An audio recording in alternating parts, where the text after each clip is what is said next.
If you've been following my channel for a while, it comes as no surprise that I like Formula 1 because, well, I review the games each year. I used to do some online F1 championship streams. I'll be doing that as soon as my tax return hits. Good man. My chair just fell.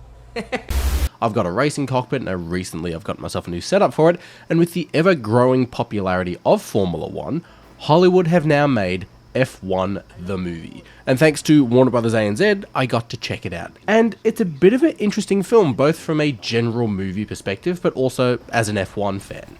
But well, what is the Formula 1 movie? Well, rather than the documentary style coverage like Drive to Survive, or doing a historic piece like Rush or Senna, which could have been done with the 2021 controversy, but the F1 movie takes place in, let's say, a somewhat alternate universe in a way, with the 11th team in Apex GP, where the team owner, Javier Bardem, is in a bit of a pickle with the board of directors. Now, Ruben, who is played by Bardem, needs to get his team on the podium by the end of the year, or the board is going to strip and sell the team. And it's a bit of a tall order as well, because in the past 3 years that the team has actually been on the grid, they have never scored a point in the Constructors' Championship. That's bad. Problem being too, the F1 calendar year only has 9 races left in the season for Apex GP to get on the podium, and they've just lost a driver to another team mid-season, which is where Brad Pitt's character of Sonny Hayes comes in, who, in this universe, was a previous Formula 1 driver who raced alongside Senna and Schumacher. Anyways, Javier Bardem's character, Ruben, used to drive alongside Brad Pitt's character of Sonny Hayes, and he asks him to join the team and help out as a final Hail Mary to save his team. Now from here we get the old dog of Sonny Hayes partnered up with Damson Idris's character of Joshua Pierce, which I'll just refer to as JP, given as that's kind of his nickname in the film. But JP is the young driver with no patience, and everything is about the limelight, constantly smiling. It's the sponsors, it's the media, it's the after parties, and he's always throwing side jabs at Sonny during press conferences, where Sonny more so acts like, say, Kimi Räikkönen or Valtteri Bottas. He hates the media, he just wants to race, but also, he doesn't listen. Kimi, you missed the presentation by Pele. Yeah. Will you get over it? Yeah, I was having a shit. But the film isn't just about the two drivers and the team owner, but we get some great characters with Kerry Condon's Kate, who plays the technical engineer, basically a bit of like the Adrian Newey, for those of you who know about Formula 1. We've got Kim Bodnia, who plays Casper, the team principal, Abdul Salas, who plays Dodge, the pit crew and garage manager. Callie Cook plays a character known as Jody, who is a wheel gunner in the pit crew, and these characters flow and work well together really damn well, where there were moments in the movie where I was more so invested in their characters, rather than Brad Pitt, Sonny Hayes, JP, and Javier Bardem. But we've also got Joseph Balderrama and Will Merrick, who play the race engineers for both Sonny Hayes and JP, and we've got some pretty funny moments here and there too throughout the film. But as you might tell if you watch the sport and have seen the actual on-track footage from, filming this movie, the story is a bit predictable, but the director Joseph Kosinski, who recently directed Top Gun Maverick, gives a great sense of speed and sound with the on-track shots here in the film. Now, we've got moments of camera shots from like above the halo, which is like it's kind of pulled straight out of watching the actual sport or the F1 games, but then we've also got point of view shots inside from helmets and front noses of cars, and it all looks pretty damn well. There are some moments here and there where the CG looks pretty average, because you can kind of see where they have digitally added in the Apex GP cars into real race footage, but overall it does kind of look pretty good, and the on-track racing moments are pretty sort of high intense. There's a bit of adrenaline in the room when you're watching it. But as someone who's actually tends to watch all of the races in an F1 season, when the first race starts in the movie, we get some tension with the lights going out and the race starting. And yes, even though it is a movie, I still had that same feeling of excitement that I would watch sort of in the sport in real life. Like, I would be nervous into the first corner. Who's going to pile up where? Will we please see Max Verstappen push George into the wall? Is Lance Stroll going to be, well, Lance Stroll? All the standards of what you'd kind of expect when you watch a real Formula 1 race.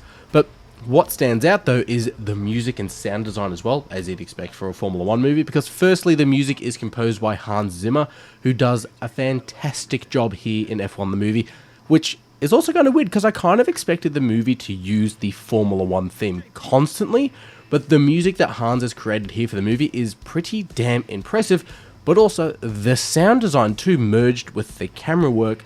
It kind of feels like this movie is made to be seen in IMAX, but it also kind of works just as well on smaller cinemas, or if you end up watching this movie in the comfort of your own home. I just personally recommend you have a soundbar or a speaker system, because the roar of the engines and the on-track moments are meant to be sort of experienced in a loud atmosphere.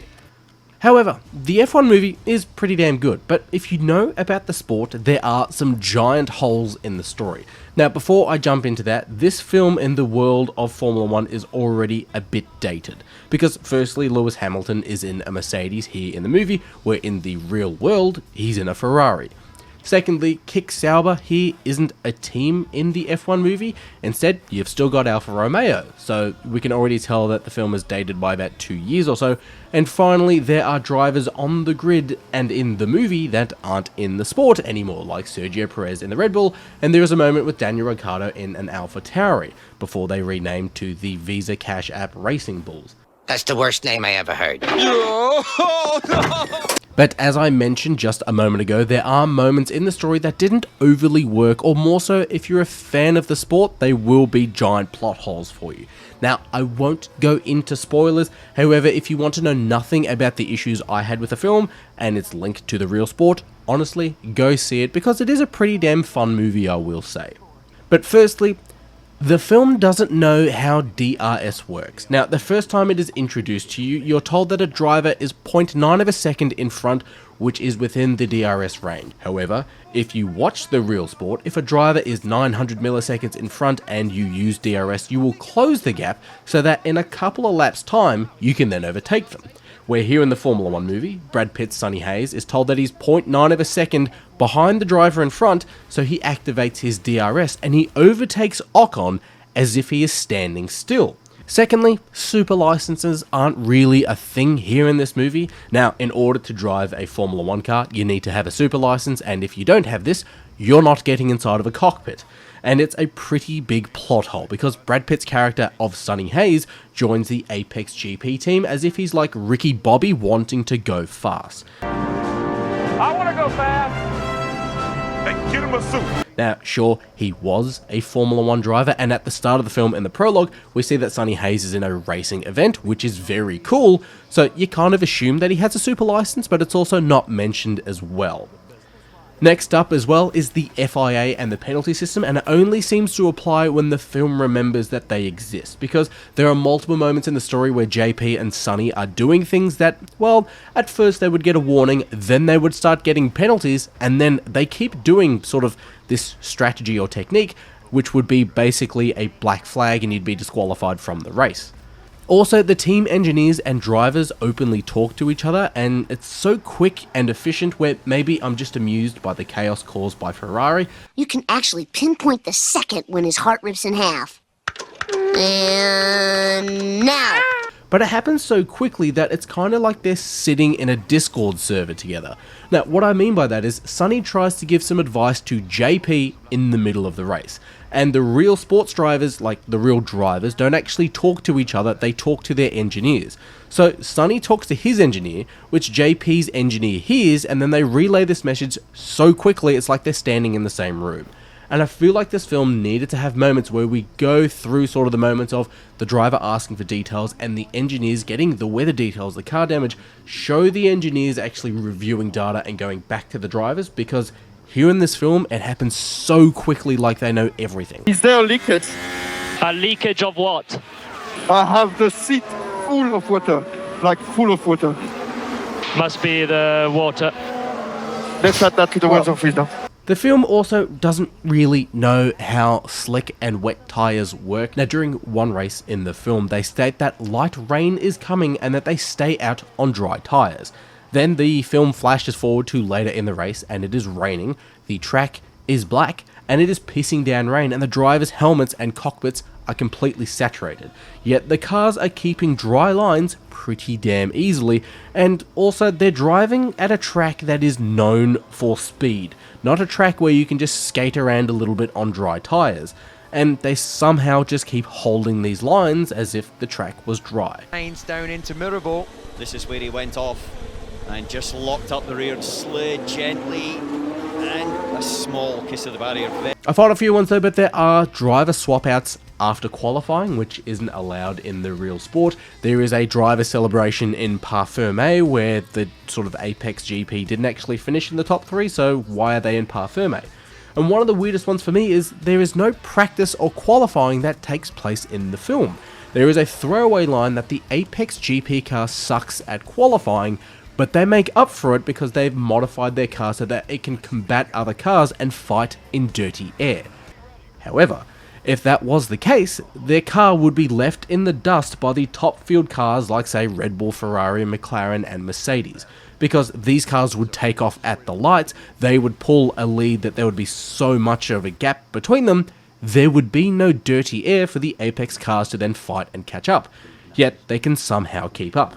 And if you've made and sort of modified a car that it can fight in the dirty air, well then when you get into the clean air, you would be pretty slow. But it's something that just sort of didn't sit right for me. But what the film does well, before I wrap up, is it uses moments and events from the real sport in its story. It sort of modifies some real world events or uses it as its inspiration.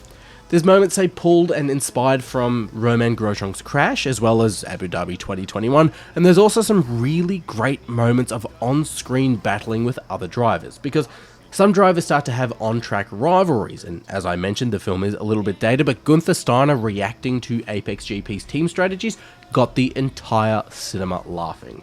No drivers here as well have on-screen lines or beef with other drivers, like there's no Carlos Sainz talking to the camera pretending to be an actor. They're just, you can see when you watch this film, they are in the background and they're on the track racing, but there's no like spotlight on the drivers. It's all focused around Brad Pitt and Sonny Hayes and sort of the Apex GP team, and I kind of like that.